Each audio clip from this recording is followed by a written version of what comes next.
One of the most effective ways you can start using No Red Ink in your classroom is by giving your students a planning diagnostic. This activity gives you a baseline of your class's strengths and weaknesses, making it short-term and long-term planning easy. With No Red Ink diagnostics, you're able to assess both grammatical and writing skills. You can look at how well a student remembers the difference between an adjective and an adverb, and also their ability to determine which evidence best supports a claim. However, for this start of year diagnostic, let's focus on grammar. When you create your first class, No Red Ink will prompt you to create a diagnostic, so you might already be ready to go from our last step. However, it's easy to navigate there at any time. To do so, click the Browse and Assign button at the top of the page. From there, select Assessments. You're given two options here for diagnostics. One, as the website says, is better for the beginning of the semester to get an overview.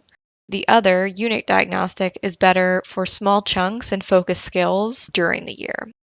Today, we're going to focus on planning diagnostics. When you click on it, you'll be prompted to either select a pre-formed diagnostic or make your own instead. So the pre-formed diagnostics are broken down by grade level and usually align with the standards, but today we're going to focus on making our own. So you're going to select Make My Own instead. Once this loads, you'll see that you have a list of different skills that you can assess your students on. You can just go through the list and select ones that you think fit your goals, or if you have one in mind, you can use a search box, type in keywords, and select it from there.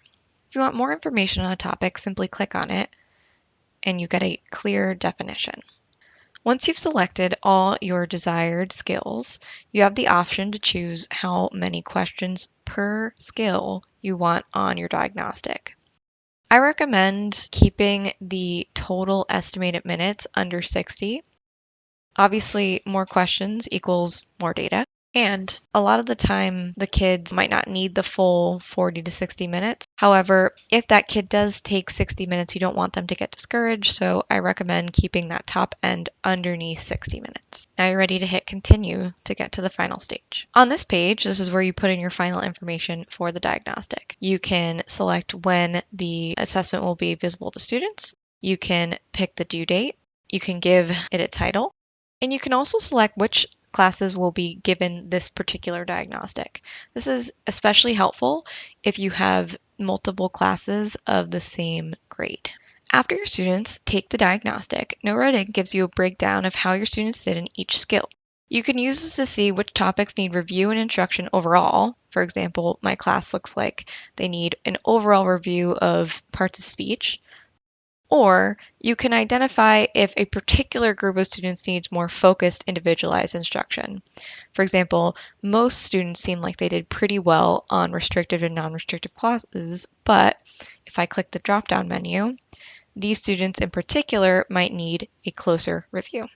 Overall, the diagnostic is a great way to start using this powerful software.